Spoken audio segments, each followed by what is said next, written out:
All right, night crawlers, welcome back to the Dead Shift Chronicles. I don't know what the fuck I'm doing. This podcast is sponsored by not caffeine because I fucking ran out. Anyway, this is a place where sleep is optional and sanity is questionable, and paranormal has a better job security than most of us. I'm your host, Keep.Up.Redd, and we're clocking in for another round of supernatural weirdos. There's a fucking horn sticking out. Whatever. Tonight we're dragging our brave little souls to Cleveland because I want to talk about this place, the Franklin Castle. Okay, it was always seemed interesting to me. I know Ghost Adventures did an episode on it. I found a few podcasts that have mentioned it. So I wanted to talk about it a little bit. If you've ever been into the Cleveland area, then you know exactly what I'm talking about, or you've seen it, or you've been there, whatever, what have you. Let's just jump into it. Fuck it. I don't have any coffee. I hope you guys have coffee because I sure as fuck don't. So the Franklin Castle is in Cleveland, and it's kind of like a sore, not really a sore thumb. It's actually very beautiful. Insert picture here. So it was built by Haynes Tiedemann in 1881. The Franklin Castle was supposed to be a dream home for an immigrant family, but it quickly turned into a house of horrors. So when its elegant turrets and black red window frames, Franklin Castle exudes turn-of-the-century charm. So it's this big, beautiful castle in the middle of Cleveland. And if you've been to Cleveland, but it's Cleveland. So the mansion has a dark past, and today it's considered one of the most haunted houses in the United States. Literally. It was built in 1880 by a German immigrant, and the house swiftly became the site of multiple tragedies. While some have attributed the house's deaths to be bad luck, others claim that something much more sinister is at play. People have described hearing crying babies, seeing a woman standing in the window and feeling cold in certain rooms. Even paranormal investigators that have visited the house in hopes of spotting a ghost have looked for those kind of things. So what happened to Franklin Castle and what makes it so haunted? So the tragedies of Haynes Tiedemann, the story of Franklin Castle starts on a hopeful note. So the mansion was constructed by Haynes Tiedemann. He was a German immigrant who seemed to have achieved the American dream, right? Coming here, establishing a foundation for his family. Haynes Tiedemann, Louise Tiedemann, with their son August in 1880. Tiedemann had made his fortune as a wholesaler, grocer, and then as the co-founder of Union Banking and Savings Company. So flush with cash. He decided to build a mansion on Cleveland's ritzy Franklin Boulevard. Really nice. It's not a bad area. Just when you think Cleveland, you don't think castles. Now, anyways. The banker wanted a house both big enough for his family and large enough to temporarily house other immigrants. To that end, Tiedemann tapped the prestigious firm Kudal and Richardson, who designed a striking 4-story, 20-room mansion. Tiedemann proudly dubbed his new home Franklin Castle. So sadly, it wasn't long before tragedy. So in January 1881, long after they moved here, Tiedemann's 15-year-old daughter, Emma, died from complications due to diabetes. Soon afterwards, his mother, I can't pronounce her name, Kia, also died. And between 1886 and 1888, Tiedemann and his wife buried 3 more of their children while under the roof of the Franklin Castle. That's sad. I would have just moved. Not even if it was haunted, just because I don't know if I could stay there. Finally, after Tiedemann's wife died in 1895 of liver disease, he remarried and sold his mansion to a German family named Malhauser. He himself died of a stroke some 13 years later while walking in a park. But that wasn't the end of the devastation seen at the Franklin Castle. In fact, it was actually just the beginning. So Franklin Castle began to develop its unconventional reputation in the 90s. After it was sold by Malhauser to the German Socialist Society, the castle allegedly became the site of illegal liquor production during the Prohibition, and then a nest for Nazi spies during World War II. Ooh, spicy. Franklin Castle, also called the Tiedemann House, it was said that in 1967, reports of hauntings, however, started to slowly resurface. And by the 1960s, a family with 6 children called the Romanos had moved into the house and were hoping to turn it into a restaurant. Well, that would have been cute. Instead of turning it into a restaurant, they found themselves battling with the supernatural, paranormal, ghosts, spirits. They were creeped out. The hauntings allegedly began right away. On the day the Romanos moved in, 2 of their children said that they had encountered a crying girl in a white dress on the 3rd floor. But when Miss Romano investigated, nobody was there. So soon the family started hearing hauntings, organ music, heavy footfalls. 2 of the older Romano children woke up one night to find something yanking the blankets off their bed. Ugh, no, thank you. And Miss Romano once woke to find herself screaming on her bedroom floor with an unseen presence screaming beside her. But I read that right. Screaming beside her. What do you do in a situation? I mean, like, how do you just get up and go about your day after that? You wake up screaming. While you're screaming, something that you don't see is beside you screaming. So, of course, they did what every family who's being haunted by weird, creepy things does, and they hired a priest. And he advised that the Romanos move out. Probably would advise that too. So in 1974, they did. They all moved out. Miss Romano said that the house was getting the best of her. It was really taking a toll on her mental health, and she suspected that she'd been haunted by Louise Tiedemann, and that crying girl in the white dress was Tiedemann's daughter, Emma. Aww. But the hauntings didn't stop when the Romanos left. The new owner, Sam Mutitella, tried to capitalize on the house's reputation by inviting local media to check out the Franklin Castle. So many of them had strange experiences while exploring the grounds. One of the Franklin Castle's owners advertised it as being haunted, and some members of local media reported strange encounters there. A Cleveland radio host named John Webster, for instance, described how something snatched his tape recorder and threw it down the stairs. I just stood there holding the microphone as I watched the tape recorder go flying down the bottom of the stairs, where it broke into pieces, he recalled. Absolutely not. I'm leaving at that point. From there, the house was sold again and again and again, and each new occupant reported strange occurrences like passing through old vapors, hearing a child crying. Get up. What are you doing?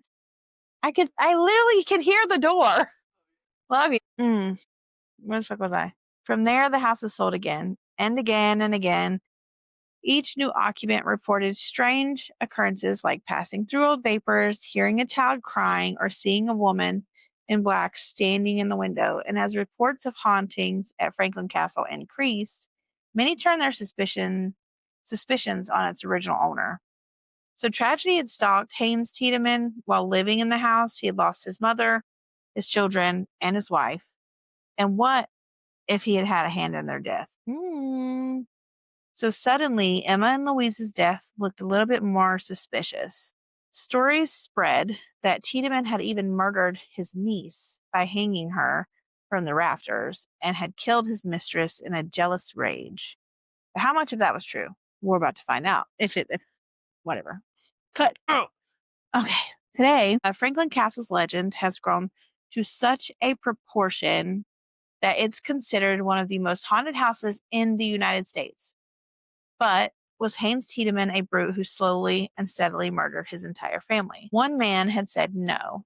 William Creasy, a Cleveland author and investigator, historian, who also wrote a book on Franklin Castle called The Haunted Franklin Castle, believes that the stories about Haynes Tiedemann's cruelty have been embellished over time. They're very kind people.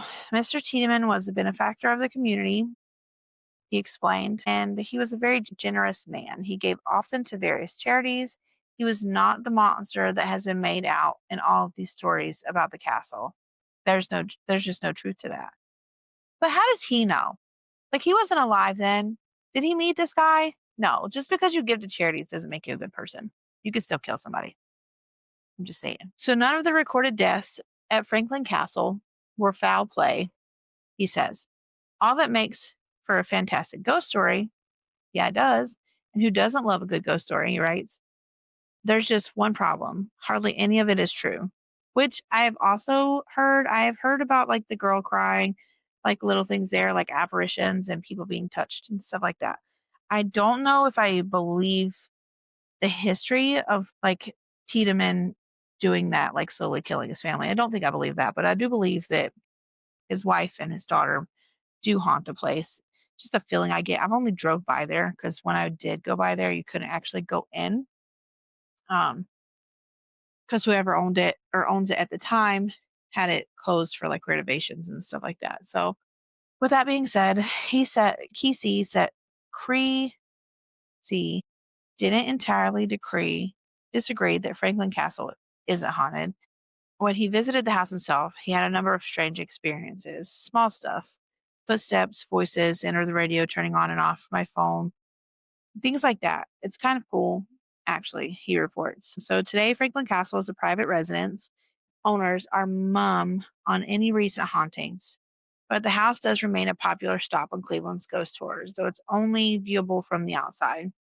Haunting aficionados claim that the ghost of Louis Tiedemann can be seen standing in the window.